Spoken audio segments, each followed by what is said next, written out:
ஓம் ஸ்ரீ சாய்ராம். என் அன்பான சாய் சகோதர சகோதரிகள் அனைவருக்கும் என் வணக்கம். ஸ்ரீ ஷிரடி சாய்பாபா அவர்கள் நோய்களை எவ்வாறு தீர்த்தார்கள் என்பதை இந்த பதிவின் மூலம் நாம் காணலாம். 1910 ஆண்டிற்கு பின் எப்போதோ ஒரு நாள் நல்ல காலை நேரத்தில் மசூதிக்கு சாய்பாபாவை தரிசிப்பதற்காக சென்றிருந்தேன். பின்வரும் நிகழ்ச்சியை கண்டு நான் மிகவும் ஆச்சரியத்தால் தாக்கப்பட்டேன்.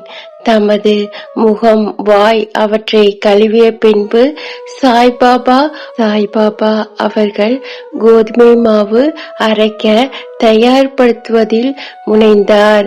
ஒரு சாக்கை தரையில் விரித்து அதன் பின் திரிகையை வைத்து பின்பு முரத்தில் கொஞ்சம் கோதுமை எடுத்து தன் கப்பினியில் கைகளை மடக்கி விட்டு கொண்டு கையளவு கோதுமையை திரிகை குறியில் இட்டார். திரிகையை சுற்றி கோதுமையை அரைக்கத் தொடங்கினார். பிச்சை எடுத்து வாழ்ந்து எவ்வித உடைமையும் சேமிப்பும் அற்ற சாய்பாபா கோதுமை மாவு அரைக்க வேண்டிய அவசியம் என்ன என்றவாறு நினைத்தேன். அங்கு வந்த சிலரும் அவ்வாறே எண்ணினார்கள். ஆயின் ஒருவருக்கும் பாபா என்ன செய்கிறார் என்று கேட்க துணிவே வரவில்லை. பாபா மாவரைக்கும் இச்செய்தி உடனே கிராமத்தில் பரவி ஆண்களும் பெண்களும் பாபாவின் செய்கையை காண பெருந்திரளாக மசூதிக்கு வந்தனர். கூட்டத்தில் இருந்து தைரியமுள்ள 4 பெண்மணிகள் வழியே நுழைந்து பாபாவை ஒரு புறம் ஒதுக்கி வைத்துவிட்டு திரிகையின் கைப்பிடியை பற்றி பாபாவின் லீலைகளை பாடியவாறு மாவரைக்க தொடங்கினர்.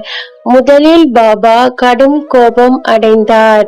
ஆயினும் அந்த பெண்மணிகள் அன்பையும் பக்தியையும் கண்டு மிக்க சந்தோஷம் அடைந்து புன்னகை புரியலானார். அவர்கள் அவ்வாறு அரைத்து கொண்டு இருக்கையில் பாபாவுக்கு வீடோ பிள்ளைகளோ அன்றி அவரை கவனிக்க யாரும் இல்லை ஆதலால் அவர் பிச்சை எடுத்து வாழ்ந்தாலும் அவருக்கு ரொட்டி செய்ய கோதுமை மாவு தேவை இருக்கவில்லை. எனவே இவ்வளவு அதிகமான மாவை என்ன செய்வார்? ஒருவேளை பாபா அன்பாயிருக்கும் காரணத்தால் இம்மாவை நமக்கு பகிர்ந்து கொடுத்து விடுவார் என்றவாறு எண்ணியபடி பாடியவாறே அரைத்து முடித்தனர். திரிகையில் ஓரத்தில் நகர்த்திவிட்டு கோதுமை மாவை 4 பிரிவாக பிரித்து ஆளுக்கு ஒவ்வொரு பகுதியையும் எடுத்துக்கொள்ள தொடங்கினார்கள். இதுவரை அமைதியாகவும் அடக்கமாகவும் இருந்த சாய்பாபா கோபமடைந்து, பெண்களே, உங்களுக்கு பைத்தியம் பிடித்து விட்டதா?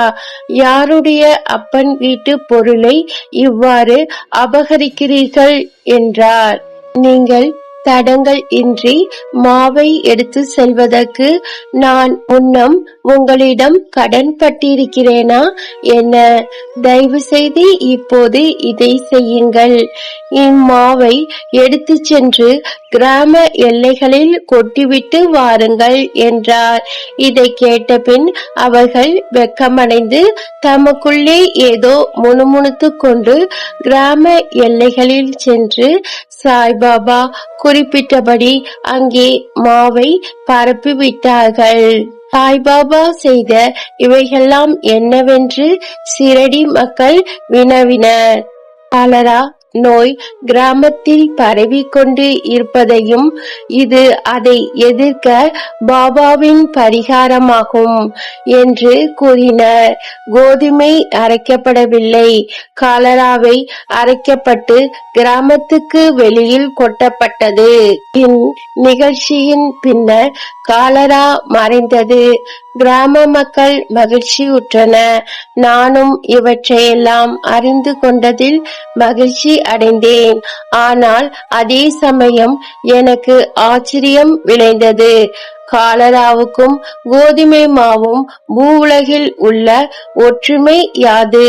சாதாரணமாக அவைகளுக்கு உள்ள உறவு என்ன? அவை இரண்டையும் எங்கனம் இணைக்க முடியும்? இந்நிகழ்ச்சியை விவரிக்க இயலாததாய் இருக்கிறது. நான் இதை பற்றி சிறிது எழுதி என் மனம் நிறைவடையும் வரை சாய்பாபாவின் இனிக்கும் லீலைகளை பாடுவேன்.